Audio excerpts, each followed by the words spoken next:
Ya comienza un nuevo programa en Divoxradio.com.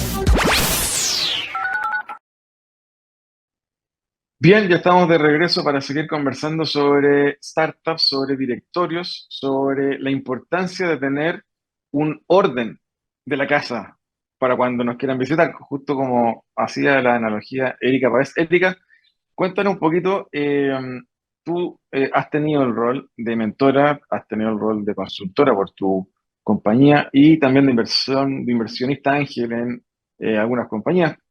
Entonces, preguntarte para entrar de lleno en esta materia. ¿Por qué es importante que una startup pequeña, que uno, claro, podría decir qué sentido tiene y el emprendedor también te dice, oye, pero yo no tengo tiempo para esto? Eh, ¿Por qué tiene sentido? ¿Por qué sí tiene sentido desde el minuto uno tener un modelo de gobernanza para una startup, aunque por pequeña que sea, y aunque no tenga muchos números que reportar? Sí tiene valor el que tenga una mesa con personas que lo acompañen en esa primera etapa. Mira, por la misma razón que Serrat hizo la canción, juntos somos mucho más que dos.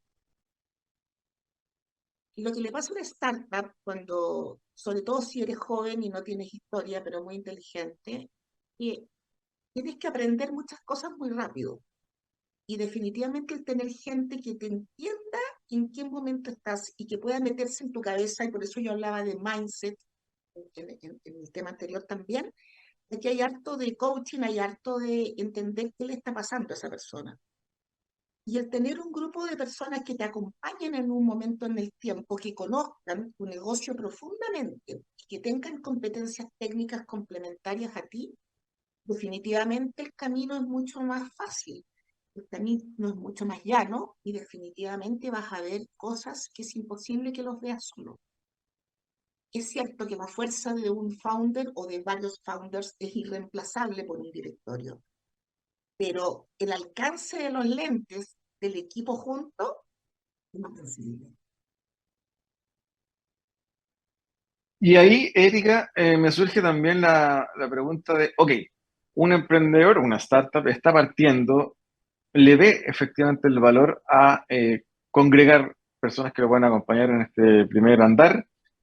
¿En qué un consejo de asesores o un directorio de una startup debiese fijarse como norte para trabajar en las sesiones que se planifiquen durante un año, por ejemplo?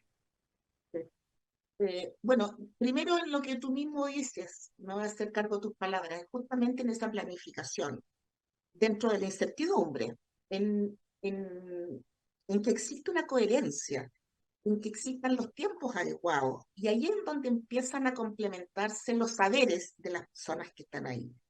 Porque ese founder o ese grupo de founders, para que una empresa efectivamente avance y tenga un directorio que quiera comprometerse, porque ellos tienen un problema súper identificado, ¿no es cierto? Y pueden haber problemas en que no tengan clara su propuesta de valor o definitivamente el modelo de negocio. Pero esa fuerza tiene que estar. O sea, si tú no ves esa fuerza, realmente el directorio es lo primero que debiera decir. O sea, si no tienes ganas y no estás comprometido con esto, no pierdan ahí el tiempo, porque te estén pagando, porque al final es ir a hacer cualquier cosa menos un directorio. Pero entendiendo que existe ese problema identificado y esa fuerza que es fundamental, hacia adelante, el que hayan varias personas a la vez permite poner certidumbre en un mundo de incertidumbre, permite poner regular la temperatura.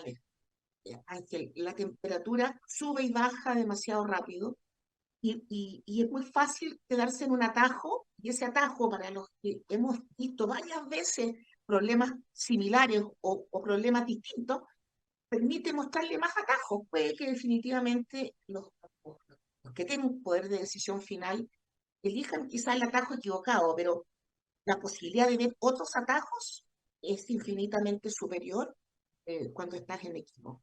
Entonces, creo que poner certidumbre en incertidumbre, poner atajos, poner hombros también. Muchas veces la angustia y la desesperación hace cometer errores, y el tener personas frías en esto, que estamos desde fuera, y bueno, con el corazón y con las manos puestas en el negocio, pero mirando desde fuera, permite bajar esa temperatura que te estoy diciendo, Y tercero, que aparezcan, o cuarto, que aparezcan otros mundos que él jamás se los pudo haber imaginado. Redes nuestras o ideas. Me acuerdo de haber estado en una startup, me dijo, estoy en Startup Chile y morí. Ni una posibilidad que yo venda con la pandemia.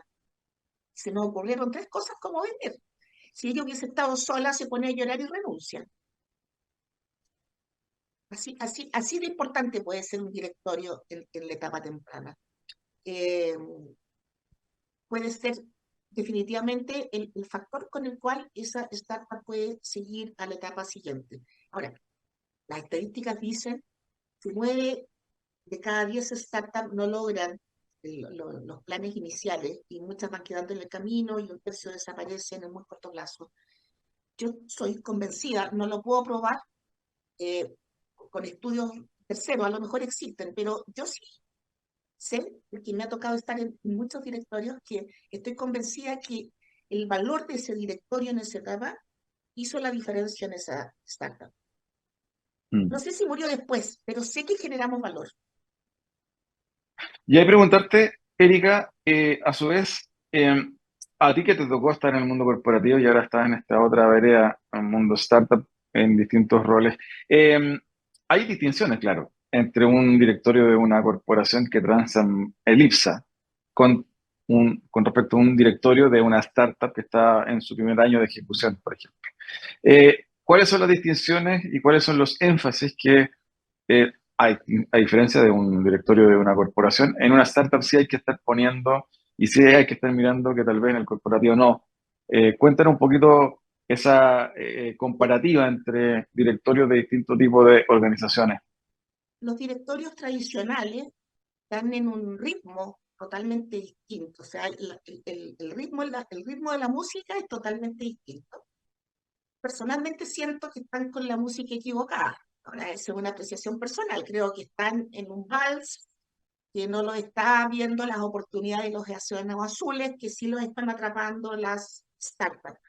Pero el ritmo definitivamente es distinto. El nivel de rapidez con el cual es que hay que tomar decisiones también, eh, donde siempre un directorio puede alargar porque el mercado no se le va a acabar tan rápido. En una startup, si tú no cierras un negocio, los próximos 2 meses se muere, y por lo tanto el sentido de urgencia es distinto. Y también el calibrar dónde debiera estar lo urgente y lo importante. Existen miles de libros escritos sobre buenas prácticas, el tema de gestión de riesgo, el tema del mismo financiero que hay que mostrar. Ahora están los temas ESG. En el mundo corporativo hoy día hay un deber ser que te lo da el sistema regulado. Y eso hace también, hay que ser justo, que hace que las decisiones entonces tengan que ser más lentas, pero definitivamente dosis de innovación y dosis de mindset emprendedor le faltan a los directorios actuales. Erika, muy buen tema. Te quería llevar a justamente mindset. Ese mindset que en el mundo corporativo uno lo suele criticar respecto de la velocidad que pierden por el tamaño de esta compañía respecto de cambios, transformaciones, adaptaciones, cultura e innovación. Pero también, a ti que te ha tocado trabajar con startups, también por el lado de la cultura de una startup, eh, a veces también en los founders eh, se pierde un poco el enfoque de cómo ejecutar, cómo vender, cómo estructurar y cómo hacer crecer esa compañía. Tienen el síndrome del bonsai, se quedan en una dimensión muy pequeña y Yo no también he crecen. escuchado eso. Cuéntame un poquito a qué crees tú que se deba que pase este fenómeno de que este emprendedor, claro, no quiere soltar la rienda porque su bebé, su hijo es startup, y obviamente no quiere que intervengan terceros y por no tener esa experiencia tal vez corporativa, pierde tal vez la velocidad de ejecución de esa startup. Bueno, esa es la gran ventaja de tener, creo, estas boards con gente con experiencia, de experiencia real de cómo se hacen las cosas.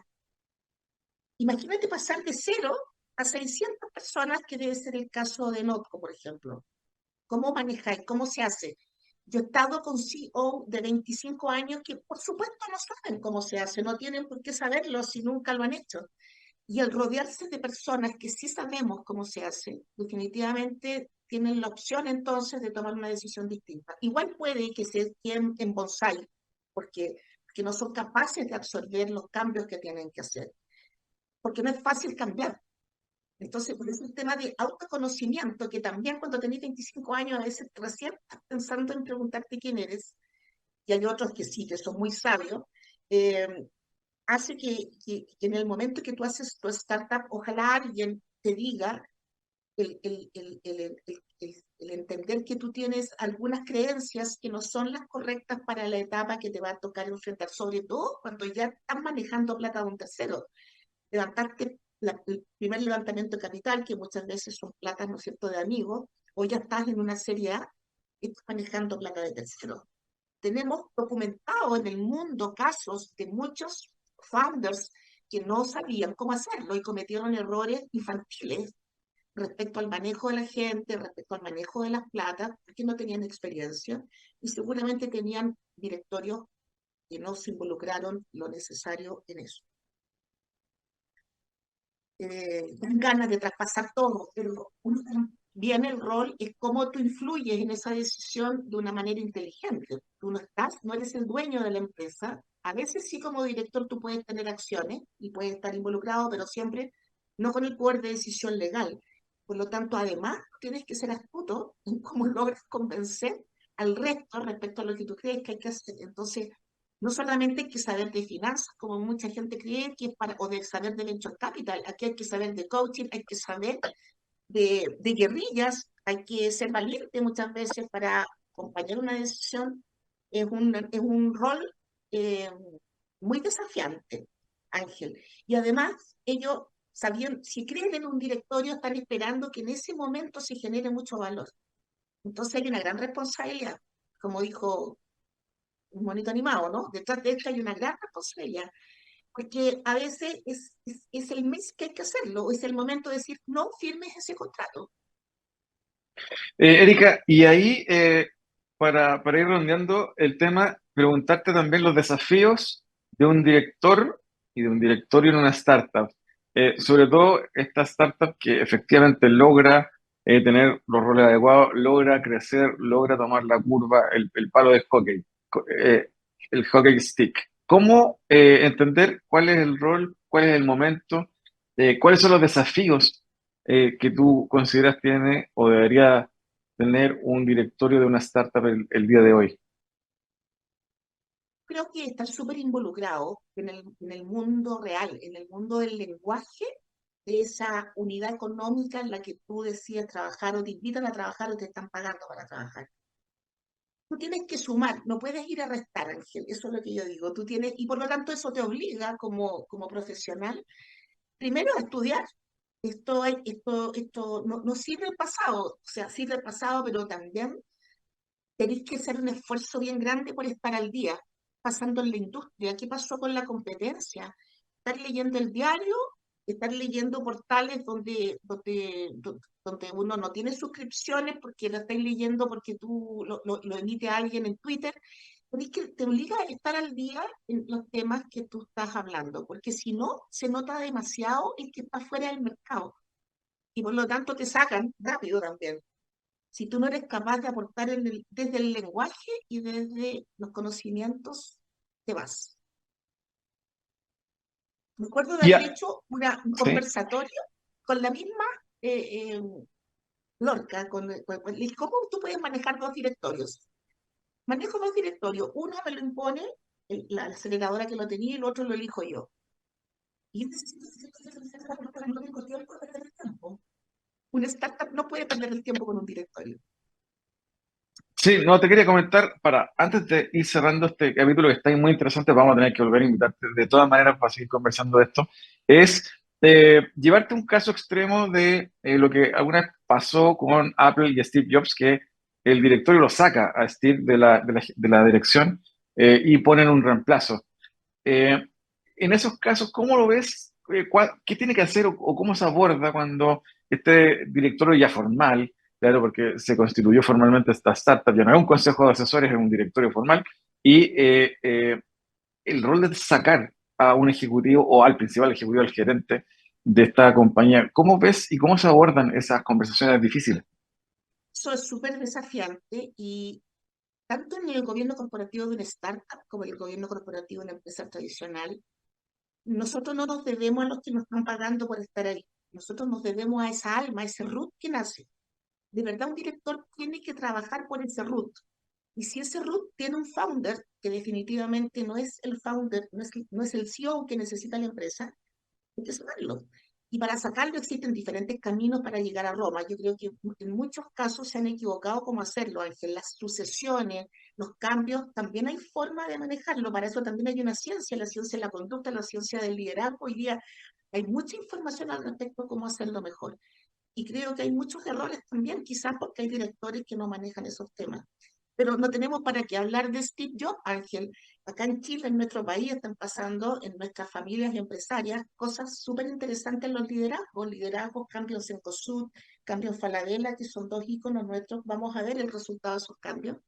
Donde el directorio dijo que se necesitaban otros liderazgos. Vamos a ver qué pasa, porque al final las empresas son quienes las dirigen. Ellos tienen la fuerza para impulsar los cambios. Y si es que tú no haces cambios ahí para hacer lo que haya que hacer, porque el contexto cambió, entonces la empresa va a morir. Y los directores se deben al RUT. No se deben ni siquiera al gerente general, se deben al RUT. De verdad tienes que levantarte en la mañana pensando en que tú estás trabajando para que ese RUT sea cada vez más grande, cada vez más fuerte y que los empleos que están detrás del RUT efectivamente sigan existiendo y sean sostenibles en el tiempo. Y si hay que sacar al gerente general, hay que hacerlo. Erika, se nos fue volando el tiempo. Te quiero pedir que nos puedas recomendar algún autor, podcast, algún libro, alguna página interesante que mirar. Dos voy a hacer. Fue el mismo, pero a propósito de lo que dije, hábitos atómicos, me parece súper interesante. El autor sigue vigente en las redes sociales, me parece muy interesante lo que postula todos los días, que son sugerencias de cómo mejorar, cómo dejar hacer lo que nos sirve y cómo empezar a hacer lo que nos falta. Y eso es convicción y creo que es una súper buena escuela para autogestionarse, no necesitáis ir a ningún diplomado para empezar a hacer próximos mejores años y esa es una invitación con hábitos atómicos. Y el segundo, que te invito y te desafío a que podamos hacer algo juntos, que me fascinó cómo escribió Daniel Gajardo la historia de Notco en ¿Por qué no? A mí me encantaría hacer un curso de eso, hacer un curso de emprendimiento y enseñarle a muchos a emprender y tener el libro al lado, armar startup con ese libro al lado. Ese libro es una joya de conceptos y con un caso real chileno de una empresa que tomó decisiones, quizás no todas acertadas, pero que sigue impactando al mundo desde Chile, con una idea fuerza que un día fue una startup que partió de cero. Acá en este país, hace pocos años atrás, ¿cómo no usar ese libro como un referente para ir haciendo bajadas y como un caso de estudio para el futuro? Creo que todos los chilenos debiéramos leer ¿Y por qué no? De Daniel Bajaro. Sí, muy bueno y me acordé también del caso de una startup de Concepción que se llama B-Secure Quantum, que la lidera una chilena, una mujer chilena, Paulina Assmann, que está en el mundo de la física cuántica y también te hace pensar cómo si Chile es capaz de producir ese tipo de tecnologías, no vamos a ser capaces de empujar a que más de este tipo de compañías surgen, porque es posible que desde Chile salga tecnología para el mundo, con casos como este y el que nombraste tú y otros más lo demuestran. Así que vamos por La ello. ENADE, Ángel, ayer fue la ENADE, Así es. tenemos que movilizar el país y desde este espacio podemos hacer muchas más cosas que lo que estamos haciendo. Erika, te quiero dejar invitada para un próximo programa. Vamos a tener que seguir hablando de esto sin lugar a dudas. Te mando un abrazo y espero Igualmente, que volvamos a conversar acá en Expreso con Futuro. Muchas gracias, Erika Paz, por estar acá. gracias por invitarme por más unicornio en el país. Vamos cazando unicornio. Chao, Ángel. Un abrazo, gracias. Nosotros vamos a una breve pausa y vamos a... Ah, no, me dicen por interno que vamos a cerrar aquí nuestro programa. No te vayas, Erika. Vamos a comentar que siempre estamos buscando nuevas ideas, nuevos invitados para que nos escriban a través de nuestras redes sociales, LinkedIn, Facebook, Instagram, también www.divoxradio.com, @divoxradio.com, para que también nos envíen sus invitados que quieran que pasen por nuestro programa. Felices también de estar recibiendo esas propuestas. Así que no dejen de escribirnos. Y ahora sí, Erika, un abrazo para ti también y será hasta un próximo martes 9 de la mañana en otro Divox Radio acá en Expreso con Futuro. Un abrazo. Chao, chao. Chao, Erika.